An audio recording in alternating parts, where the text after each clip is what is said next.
দুই প্রকার মানুষকে কুরবানির গোশত দিলে সওয়াবের পরিবর্তে আরো গুনাহ হবে। রাসূল সাল্লাল্লাহু আলাইহি ওয়াসাল্লাম স্পষ্টভাবে আমাদেরকে বিষয়টা জানিয়েছেন। একাধিক হাদিস এবং বুখারী এবং মুসলিম শরীফের মধ্যেও এই হাদিসটা বর্ণনা করা হয়েছে যে দুই প্রকার মানুষ আছে এমন যাদেরকে কুরবানির গোশত দিলে আমার কুরবানি কবুল হবে না এবং সওয়াবের পরিবর্তে গুনাহ হবে।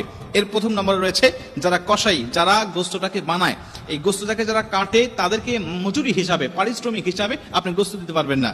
তারা যেহেতু পরিশ্রম করেছেন, কষ্ট করেছে, এই জন্য তাদেরকে পারিশ্রমিক দিতে হবে, তবে গোশত নয়। আপনি তাদেরকে টাকা পয়সা বা অন্য কোনো চুক্তি তাদের আপনি দিতে পারবেন, কিন্তু ওই কুরবানির পশু থেকে আপনি তাকে কিছুই দিতে পারবেন না। আমাদের সমাজে অনেকে দেখা যায় যে কুরবানির সারাদিন কাটাকাটি করছে, তাকে 4টা পাও দিয়ে দিল বা 2টা পা দিয়ে দিয়েছে, মাথাটা দিয়ে দিয়েছে, এরকম একটা শর্ত দিয়ে আমরা তাদেরকে কাজে নিয়োগ দেই।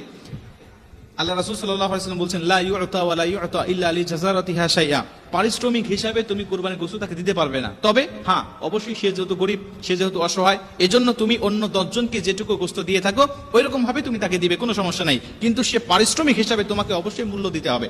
মূল্য পরিশোধ করার পরে তুমি তাকে অন্য 10 জনের মতো একটু গোশত তুমি তাকে দিয়ে দিলে কোনো সমস্যা নাই। আমাদের সমাজে দেখা যায় অনেক বাড়িতে ভরি সাফ করতে পারে না, এর জন্য পাশের বাড়ির কোনো মহিলাকে ডাক দিয়ে, গরিব মানুষকে ডাক দিয়ে বলে তুই এটা সাফ করে দিই, তুই অর্ধেক নিবি, অর্ধেক আমাকে দিবি। এই বিষয়গুলো কখনো দেওয়া যাবে না। আপনি সে পরিশ্রম করেছে, তাকে আপনি টাকা দেন, অন্য বিষয়গুলো দেন, কোনো সমস্যা নাই, কিন্তু কুরবানির পশু হতে আপনি তাকে কিছু দিবেন না, গোশত তাকে দিবেন না। আপনি তাকে বলে দিবেন ভাই তুমি আমার গোশতটাকে বানাবে সারাদিন, অবশ্যই তোমার সারাদিন একটা পারিশ্রমিক আছে, একটা দাম আছে, আমি তোমাকে কত টাকা দেবো তুমি বলো, তুমি আমার কাছে টাকা চেয়ে নাও, আমি তোমাকে কুরবানির গোশত হতে তোমাকে দেবো না। অন্য 10 জনকে যেমন দেই আমি ঠিক অনুরূপ তোমাকে দেবো। বেশি আশা তুমি আমার কাছে করবে না। বেশি আশা করলে তুমি আমার কাছে টাকা চেয়ে নাও যে কত টাকা তুমি নিবে, কিন্তু গোশত তুমি বেশি আশা করতে পারবে না। কেন?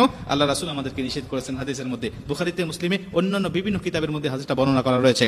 2 নম্বরে এই পশুটিকে যারা জবাহ করে, বিশেষ করে ইমাম মুয়াজ্জিন, আমাদের মতো হুজুররা যারা, এরা পশুটাকে জবাহ করে, দেখা যাচ্ছে অনেক জায়গায় এই জবাহ করার জন্য, জবাহ করার কারণে দেখা যাচ্ছে সমাজের মধ্যে হুজুরের জন্য আলাদাভাবে গোশত রান্না হয় যে সে জবাহ করেছেন, এজন্য তাকে আলাদাভাবে একটা ধরা হয়, একটা নির্দিষ্ট মাপ, যে এই মাপে তাকে দিতে হবে।